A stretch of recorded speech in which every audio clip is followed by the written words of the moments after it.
আসসালামু আলাইকুম রহমতুল্লাহি ওবরকাতুহু। সম্মানিত দর্শক, বাংলাদেশের গুপ্ত দল কে বা কারা, এটি এখন ওপেন সিক্রেট। মোটামুটি আপনি আমি সবাই জানি। আর এই গুপ্ত দল কি করতে পারে, কতটা উপকার করতে পারে, কতটা ক্ষতি করতে পারে, কতটা ভালোবাসতে পারে, কতটা রক কাটতে পারে, কি সর্বনাশ করতে পারে, সব মোটামুটি আমরা বুঝে গেছি। এই গুপ্ত দল তারা কিভাবে একটি সরকারকে পরাজিত করতে পারে, ক্ষমতা থেকে উচ্ছেদ করতে পারে, সরকারকে বিপদে ফেলতে পারে, একটি নির্বাচনকে ম্যানিপুলেট করতে পারে এবং আরো অনেক কিছু, যাকে 1971 সনে আমাদের মহান মুক্তিযুদ্ধের সময় এই বাংলাদেশের রাজনীতি, অর্থনীতি, জীবন জীবিকা, নারীর ইজ্জত, সম্ভ্রম, মান মর্যাদা তছনছ করে দেওয়ার যে বিশ্ব রেকর্ড তৈরি করেছিল, সেই গুপ্ত শক্তি সম্পর্কে এই মুহূর্তে বাংলাদেশে যদি সবচেয়ে বেশি সন্ত্রস্ত থাকেন কেউ, তিনি হলেন জনাব তারেক রহমান, মাননীয় প্রধানমন্ত্রী। ক্ষমতায় আসার আগে তিনি একাধিকবার এই গুপ্ত শক্তি সম্পর্কে সতর্ক করেছেন জাতিকে। তিনি তন্ন তন্ন করে খোঁজার চেষ্টা করেছেন যে তার আশেপাশে কারা কারা গুপ্ত শক্তি আছে, এবং তিনি জানেন, খুব ভালো করে জানেন, যে তার একেবারে কিচেন ক্যাবিনেট থেকে শুরু করে তার মন্ত্রিপরিষদ, তার সংসদ, তার পারিষদ, সব জায়গাতেই গিজ গিজ গিজ গিজ করছে গুপ্ত শক্তি। বিএনপির একজন অন্যতম বুদ্ধিজীবী সিনিয়র সাংবাদিক এম এ আজিজ টেলিভিশন টক শোতে প্রায়ই তিনি আমার সঙ্গে থাকেন এবং অত্যন্ত জনপ্রিয় বক্তা। তিনি বেশ স্পষ্ট করে বলেছেন যে তার সন্দেহ এবং তার ভয়, তার আতঙ্ক, যে বিএনপির মধ্যে কম করে হলেও 20% গুপ্ত শিবির আছে। আল্লাহ ভালো জানেন। এখন রাজনীতিতে যা কিছু আছে, মানে যা কিছু হচ্ছে, যা কিছু হবে, সবকিছুই আগামীতে গুপ্ত শক্তি দ্বারা নিয়ন্ত্রিত হবে, এতে কোনো সন্দেহ নেই। গত 17 মাসে গুপ্ত শক্তি তাদের কর্মকাণ্ডে যে সফলতা লাভ করেছে, তারপর রাষ্ট্র পরিচালনায় তারা যে অভিজ্ঞতা অর্জন করেছে, একটি সফল বিপ্লবের তারা নেতৃত্ব দিয়েছে, গণ অভ্যুত্থানের নেতৃত্ব দিয়েছে, এবং সেই গণ অভ্যুত্থানের মিঠাই মন্ডা যা কিছু আছে সব তারা চেটে পুটে খেয়েছে। এখন তারা স্ফীত, এখন তাদের কোনো সংকট নেই, অর্থ, বৃত্ত, ক্ষমতা সব জায়গাতে তারা টল টল টল টল করছে। কেবলই মাত্র শেষ মুহূর্তে তারা ভারতের কারণে এবং আওয়ামী লীগের কারণে তাদের যে ম্যাটিকুলাস ডিজাইন, সেই ডিজাইন থেকে তারা পিছনে পড়ে গেছে এবং অপ্রত্যাশিতভাবে, মানে জনগণের অপ্রত্যাশা নয়, গুপ্ত শক্তির অপ্রত্যাশিত যে তাদের যে চিন্তা চেতনা, যেটা তারা কল্পনাই করেনি, সেই অপ্রত্যাশিতভাবে তারা পরাজিত হয়েছে এবং যারা বিজয়ী হয়েছে তারা কোনো অবস্থায় তাদেরকে মানতে পারছেন না। ফলে রাজনীতি খুব অল্প সময়ের মধ্যে জটিল এবং কুটিল হয়ে পড়েছে। এই রাজনীতি এখানে স্থির থাকবে না, এটা বলতে গেলে আমরা নিশ্চিত। আমাদের দেশে চিরাচরিত অবস্থা হলো যে এবার বর্ষাকাল যাক, শীতের সময় আসুক, দেখিয়ে দেবো আন্দোলন কাকে বলে, কিংবা এই রমজানের মাসটা যাক, ঈদের পর থেকে আমরা আন্দোলন শুরু করব। বাংলাদেশে এই মুহূর্তে এমনি ত্রাহি ত্রাহি অবস্থা চলছে। এবারের যে ঈদ, এবারে যে রমজান, এটা নানা কারণে আমাদের এই ঈদ এবং রমজানটি শ্রেষ্ঠতর হতে পারত। দীর্ঘ 15 বছরের যে একনায়কতন্ত্র, তারপর 17 মাসের আরো বাজে প্রকৃতির কর্তৃত্ববাদের শাসন, শেখ হাসিনার জামানাতে যে শাসন ছিল, শোষণ ছিল, তার সঙ্গে সঙ্গে গণতন্ত্র ছিল, উন্নয়ন ছিল, মানুষের কর্ম ছিল, সৃজনশীলতা ছিল, কবি ছিল, সাহিত্যিক ছিল, গল্প ছিল, কবিতা ছিল, সাংবাদিকতা ছিল, টক শো ছিল, রাজনীতির প্রতিপক্ষের হম্বিতম্বি ছিল, মামলা ছিল, মোকদ্দমা ছিল, পুরো সমাজ বৈচিত্র্যময় একটি সমাজ মানুষের বসবাসের উপযোগী ছিল। কিন্তু ডক্টর মোহাম্মদ ইউনূসের জামানা 17 মাস আমাদের সব কিছু তছনছ করে দিয়েছে। চারিদিকে শুধু মব আর মব, চারিদিকে শুধু মিথ্যা কথা আর মিথ্যা কথা, চারিদিকে শুধু গালগপ্প গালগপ্প, এটা হচ্ছে ওটা হচ্ছে, এই পৃথিবী থেকে সব মানুষ বাংলাদেশে চলে আসবে, আজ আমেরিকা হয়ে যাবে, পোর্ট দিয়ে দেবো, দেশ দিয়ে দেবো, সেন্ট মার্টিন দিয়ে দেবো, ইত্যাদি ইত্যাদি নানা রকম কথাবার্তা। তার সঙ্গে সঙ্গে আজ রোহিঙ্গারা চলে যাবে, কাল রোহিঙ্গারা চলে যাবে, রোহিঙ্গারা গিয়ে ঈদ করবে আগামী বছর সেই তাদের নিজ দেশে, সকল খাজুরি আলাপ শুনতে শুনতে আমাদের কান যখন ঝালাপালা হচ্ছিল, আমাদের শিল্প কলকারখানা যখন বন্ধ হয়ে যাচ্ছিল, আমাদের বেকার সমস্যা যখন তুঙ্গে, আমরা রাষ্ট্র হিসেবে যখন প্রায় দেউলিয়ার পর্যায়ে চলে যাচ্ছিলাম, ঠিক সেই সময়টিতে একটি গণতান্ত্রিক নির্বাচন হলো এবং সেই নির্বাচনে বাংলাদেশের বৃহত্তম এবং জনপ্রিয়তম দল বিএনপি ক্ষমতায় এলো। তারেক রহমান সাহেব প্রত্যাশিতভাবে প্রধানমন্ত্রী হলেন। এর চেয়ে আনন্দের কি হতে পারে? কিন্তু আমরা স্বস্তি পাচ্ছি না, অনেকগুলো কারণ। প্রথম কারণ হলো যে এই মুহূর্তে দুটো নতুন যুদ্ধ, আফগানিস্তান এবং পাকিস্তানের যুদ্ধ, এবং আমাদের বাংলাদেশের রাজনীতিতে গত 17 মাসে পাকিস্তান এবং আফগানিস্তানের যে প্রভুত্ব, তাদের যে আধিপত্য, তাদের যে রাজনৈতিক মতাদর্শ যেভাবে আমাদের সমাজে বিস্তার লাভ করছে, এখানে যেটাকে বলা হয় কনফ্রন্ট্রেশন, এটি ইসলামিক কনফ্রন্ট্রেশন, এটি আমাদের জন্য রীতিমতো গোদের উপর বিস্ফোরা হয়ে দাঁড়িয়েছে। আমাদের দেশে এক ধরনের বা এক শ্রেণীর ইসলামপন্থী রয়েছেন যারা সদল বলে আফগানিস্তানে গিয়েছেন, আফগানিস্তানের যারা হর্তাকর্তা ব্যক্তি, তালেবানদের হর্তাকর্তা ব্যক্তি, তারা বাংলাদেশে এসেছেন এবং এই দেশটিকে একটি তালেবানি এমিরেট বা তালেবানি রাষ্ট্র করার জন্য অনেক মানুষ চেষ্টা করেছেন। অন্যপক্ষ এই রাষ্ট্রকে একটি পাকিস্তানের মতো করে, একটা পাকিস্তানকে রোল মডেল বানিয়ে এই রাষ্ট্রকে পাকিস্তানের আদলে গড়ে তোলার জন্য গত 17 মাসে চেষ্টা করেছে। এরপরে আরেকটি পক্ষ যারা এটাকে আমেরিকা বানাতে চেয়েছে, আবার আরেকটি পক্ষ এটিকে একটি Yunus land, the land of Yunus, এরকম তৈরি করার চেষ্টা করেছে। কিন্তু কোনোটার সফলতা আমরা পাইনি, বরং প্রতিটি কাজ করতে গিয়ে রাষ্ট্রের অর্থ গেছে, ক্ষমতা গেছে, বিত্ত গেছে, বৈভব গেছে, সব কিছু তছনছ হয়ে গেছে। এবং এগুলো হওয়ার পর যখন নতুন সরকার এলো, তখনই আফগানিস্তান পাকিস্তানের যে যুদ্ধ সেটা শুরু হলো।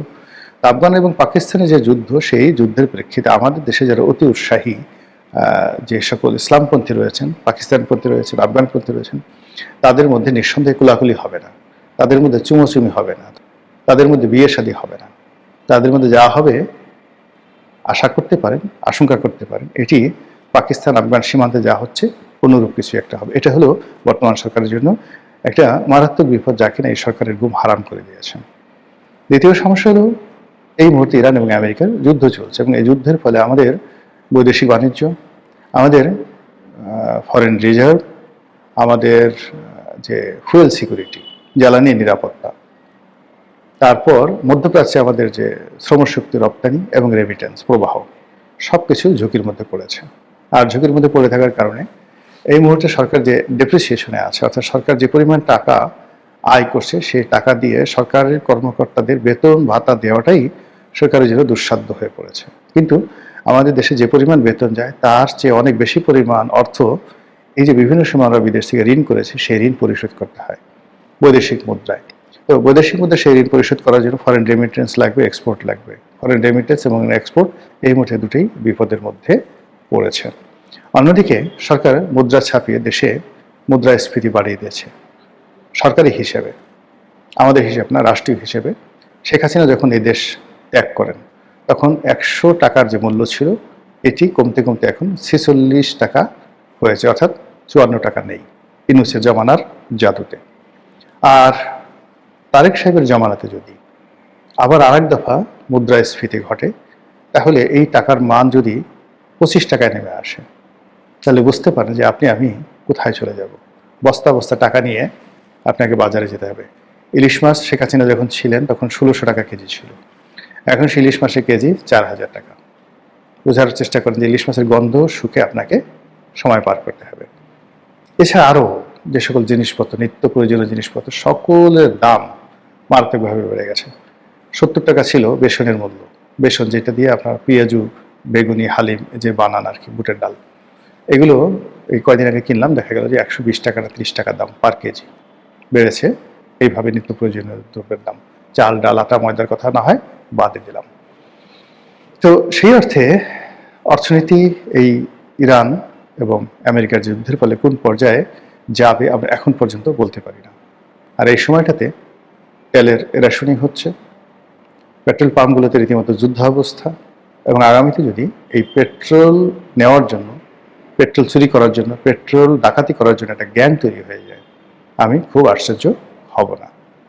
আবার ঈদকে সামনে রেখে যদি টাকার অভাব পড়ে, নগদ টাকার অভাব পড়ে, বা ব্যাংকের প্রতি যদি মানুষের বিশ্বাস এবং আস্থা কমে যায়, মানুষ যদি দলে দলে ব্যাংকে গিয়ে টাকা নগদায়ন করে আবার ঘরে রাখার চেষ্টা করে, তাহলে জনাব তারেক রহমান সাহেবের জন্য রীতিমতো রোজ কিয়ামতের আলামত শুরু হয়ে যাবে। এবং সেই আলামতকে কাজে লাগিয়ে গুপ্ত শক্তি আরেকটি গণ অভ্যুত্থান ঘটিয়ে ক্ষমতা দখল করার চেষ্টা করতে পারে।